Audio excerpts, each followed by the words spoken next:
स्वागत है आप सभी का हमारे चैनल वर्क ऑफ सीएससी में। मैं हूं अनन्या और मैं हूं कुणाल। आज हम लोग ईपीएफ बनाम पीपीएफ बनाम एनपीएस के बारे में आप सभी को विस्तृत रूप से जानकारी देने वाले हैं। यदि आप लोगों ने अभी तक हमारे चैनल से नहीं जुड़े तो प्लीज सब्सक्राइब कर ले और पूरा वीडियो देखने के बाद वीडियो को लाइक जरूर करें।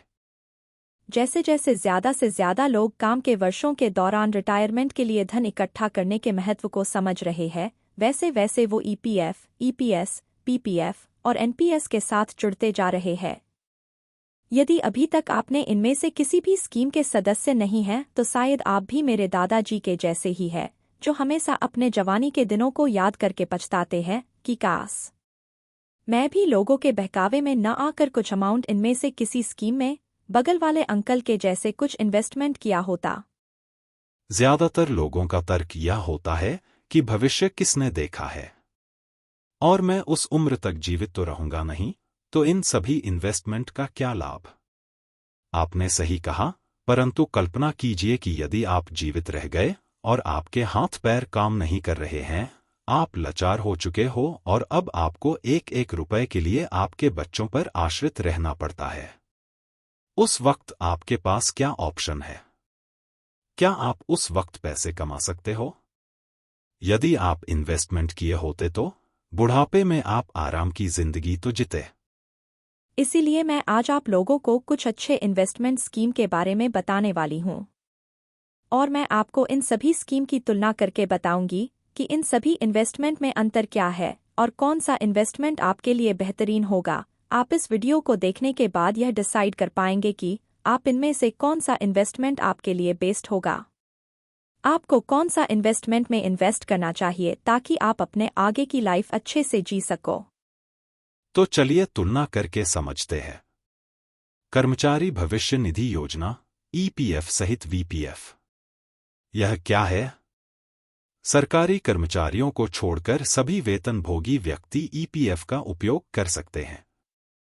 आप और आपका नियोक्ता दोनों हर महीने अपने वेतन, मूल वेतन, महंगाई भत्ता और रिटेनिंग भत्ता का 12% योगदान करते हैं।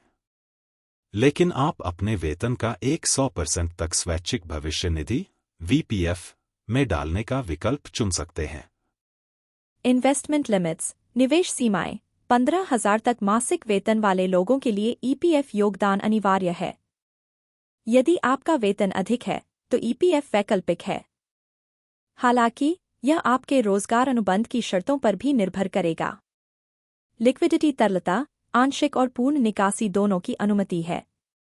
यदि आप सेवानिवृत्त हो गए हैं या इस्तीफा दे दिया है और उसके बाद कम से कम 2 महीने तक बेरोजगार रहे हैं, तो आप संचित राशि निकाल सकते हैं। चिकित्सा संबंधी आपात स्थिति, विवाह आदि जैसी कुछ परिस्थितियों के लिए आंशिक निकासी की भी अनुमति है। रिटर्न ये जोखिम मुक्त हैं।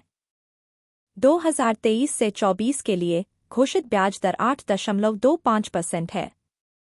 टैक्स बेनिफिट्स कर लाभ, ईपीएफ योगदान धारा 80C के तहत 1.5 लाख की समग्र कर कटौती सीमा के भीतर आता है, नई कर व्यवस्था में उपलब्ध नहीं है। एक कर्मचारी के रूप में आपको वेतन के 12% तक नियोक्ता के योगदान के लिए कर नहीं देना पड़ता है। टैक्सेबिलिटी कर योग्यता, यदि आपके नियोक्ता का योगदान एक वित्तीय वर्ष में 7.5 लाख को पार करता है, तो ऐसा अतिरिक्त योगदान और उस पर अर्जित आय कर योग्य है। यदि आपका योगदान प्रति वर्ष 2.5 लाख से अधिक है तो भी यही लागू होता है। लगातार 5 साल की सेवा पूरी करने से पहले निकासी कर योग्य है, अपवादों के अधीन। राष्ट्रीय पेंशन प्रणाली एनपीएस। यह क्या है? यदि आप गैर वेतनभोगी हैं तो आप एनपीएस का विकल्प चुन सकते हैं, जो वेतनभोगी और गैर वेतनभोगी दोनों व्यक्तियों के लिए एक स्वैच्छिक सेवानिवृत्ति बचत योजना है। सरकारी कर्मचारियों के लिए भागीदारी अनिवार्य है।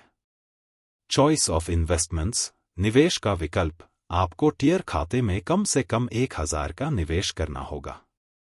टियर खाते में सालाना आधार पर योगदान अनिवार्य नहीं है, लेकिन किए गए किसी भी योगदान को 250 के गुणकों में किया जाना चाहिए। कोई ऊपरी सीमा नहीं है, लेकिन कर लाभ केवल एक निश्चित बिंदु तक ही उपलब्ध हैं।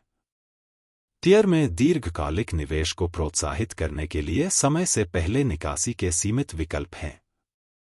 टियर खाते स्वैच्छिक हैं और निकासी की अनुमति देते हैं। आपके पास निवेश करने के लिए कई फंड हैं, इक्विटी, कॉर्पोरेट ऋण, सरकारी प्रतिभूतियां, वैकल्पिक निवेश आदि, और आप फंड के साथ साथ पेंशन फंड मैनेजर भी बदल सकते हैं। हाल के दिशा निर्देशों के अनुसार आप विभिन्न परिसंपत्ति वर्गों के लिए अधिकतम 3 पेंशन फंड मैनेजर चुन सकते हैं। लिक्विडिटी टियर खाते के लिए लॉक इन सुपरएनुएशन या 60 वर्ष की आयु तक है। आप 3 साल के बाद निर्दिष्ट कारणों से आंशिक निकासी कर सकते हैं और किए गए योगदान का 25% तक निकाल सकते हैं। पूरे कार्यकाल के दौरान कुल 3 निकासी की अनुमति है। टियर खाते के लिए कोई लॉक इन नहीं है। रिटर्न चूंकि एनपीएस फंड बाजार से जुड़े होते हैं, इसलिए रिटर्न की गारंटी नहीं होती है।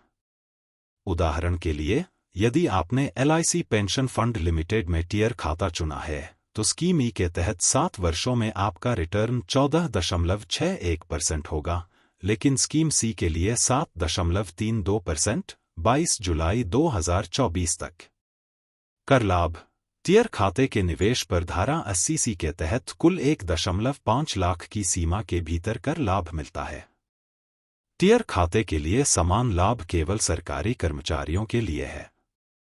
हालांकि सभी ग्राहक पुरानी कर व्यवस्था के तहत धारा 80 CCD 1B के तहत टियर खाते में 50,000 तक के निवेश पर अतिरिक्त कर कटौती का लाभ उठा सकते हैं।